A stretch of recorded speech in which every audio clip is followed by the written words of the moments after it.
Hello दोस्तों, उम्मीद है आप सब बढ़िया होंगे और बेहतर महसूस कर रहे होंगे।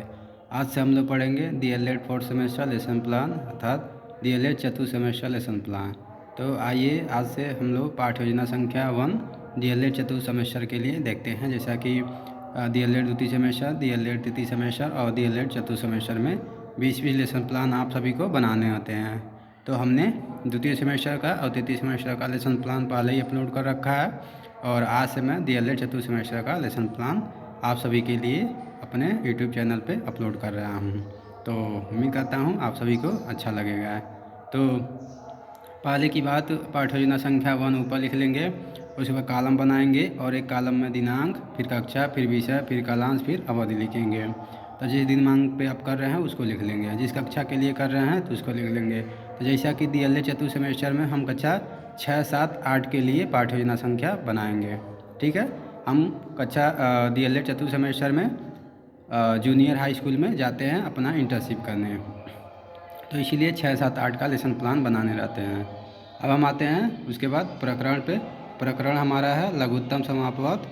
तो लघुत्तम समापवत लिख लेंगे। उसके बाद समान उद्देश्य लिखेंगे। समान उद्देश्य में समान उद्देश्य आपको सामने दिख ही रहा होगा। समान उद्देश्य में जैसा हमने लिखा है आप भी लिख सकते हैं समान उद्देश्य। समान उद्देश्य लिखने के बाद आप विशिष्ट उद्देश्य लिखेंगे। विशिष्ट उद्देश्य में सबसे पहले ज्ञानात्मक उद्देश्य लिखेंगे। ज्ञानात्मक उद्देश्य के बाद बोधात्मक उद्देश्य लिखेंगे, फिर प्रयोगात्मक उद्देश्य लिखेंगे और फिर उसके बाद कौशलात्मक उद्देश्य लिखेंगे। इस तरह से आपका विशिष्ट उद्देश्य भी बनकर तैयार हो जाएगा। उसके बाद हम सहायक सामग्री लिख लेंगे। जो भी आप सहायक सामग्री लेकर जा रहे हैं अपनी पाठ्य योजना बनाने में तो उसको लिख लेंगे। उसके बाद पूर्व ज्ञान लिख लीजिएगा और उसके बाद प्रस्तावना लिख लीजिएगा। देखिए मैंने लघुत्तम समापवत के लिए प्रस्तावना प्रश्न निकलवाए हैं।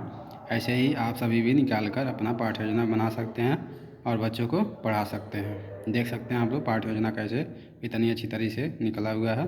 फिर पाठ्य योजना बनाने के बाद प्रस्तावना प्रश्न निकालने के बाद आप उद्देश्य कथन लिख लेंगे। जैसा कि हमने भी उद्देश्य कथन लिखा हुआ है। उद्देश्य कथन के बाद आप प्रस्तुतिकरण शुरू करेंगे। जैसा कि हमने भी प्रस्तुतिकरण शुरू किया है। एक में शिक्षण बिंदु, दूसरे में छात्राध्यापक कथन और तीसरे में छात्रा छात्रा कथन लिख लेंगे जैसा कि मैंने लिखा है। तो मेरा जो शिक्षण बिंदु था लघुत्तम समापवत था। तो आप शिक्षण बिंदु लिखने के बाद आप आएंगे विधि लिखेंगे। विधि में हम गणित के लिए आगमन विधि, निगमन विधि और अनुकरण विधि का इस्तेमाल करते हैं। उसके बाद स्पष्टीकरण लिखेंगे। स्पष्टीकरण आप देख सकते हैं मैंने कैसे लिखा है, आप भी इसी तरीके से स्पष्टीकरण लिख लेंगे जिसमें छात्र छात्रा ध्यानपूर्वक सुनेंगे जब आप अपना स्पष्टीकरण कक्षा में दे रहे होंगे तब। उसके बाद स्पष्टीकरण देने के बाद 2-4 एग्जाम्पल भी आप बच्चों को बता देंगे जैसा कि मैंने बताया है। उसके बाद मूल्यांकन प्रश्न बच्चों से 2 से 3 मूल्यांकन प्रश्न पूछ लेंगे जैसा कि मैंने पूछा हुआ है। उसके बाद आप श्यामपट्ट कार्य लिखेंगे। तो श्यामपट्ट कार्य के लिए हमने पहले ही बता चुका है। श्यामपट्ट चार्ट आप मार्केट से ख़रीद लेंगे जो कि 10 रुपये मिलेगा और ये सिल्वर कलर का पेन भी ख़रीद लेंगे जो कि वहीं पे मिल जाएगा स्टेशनरी की दुकान पे। तो आप ख़रीद लेंगे, ऐसे ही काट लेंगे और सिल्वर कलर से आप जो भी पाठ्य योजना तैयार किए हैं उसको इस पर लिख लेंगे। ये आपका श्यामपट्ट चार्ट बनकर तैयार हो जाएगा। श्यामपट्ट कार्य करने के बाद आप निरीक्षण कार्य पे आएंगे। निरीक्षण कार्य में जो भी आप निरीक्षण कर रहे हैं कक्षा में घूम घूम के उसको लिख लेंगे और उसके बाद लास्ट में बच्चों को गृहकार्य दे देंगे। आप सभी जो भी बच्चों को गृहकार्य देना चाहते हैं वह गृहकार्य बच्चों को दे सकते हैं। तो उम्मीद करते हैं कि आपको पाठ्य योजना समझ आया होगा। इसी तरह आप अच्छे से तो आप सभी भी इसी तरह से पाठ्य योजना बना सकते हैं जैसा कि मैंने बनाया हुआ है। आप सभी देख सकते हैं अच्छी तरीके से। इसी तरीके से आप पाठ्य योजना बना लीजिएगा और बच्चों को पाठ्य योजना प्रस्तुत कर दीजिएगा।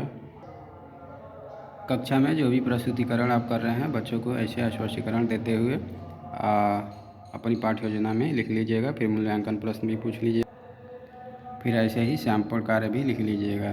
तो उम्मीद करते हैं आपको पाठ्य योजना अच्छी लगी होगी। तो ज़्यादा से ज़्यादा अपने दोस्तों तक शेयर कर दीजिएगा ताकि वो भी अच्छे से पाठ्य योजना तैयार कर लें। धन्यवाद।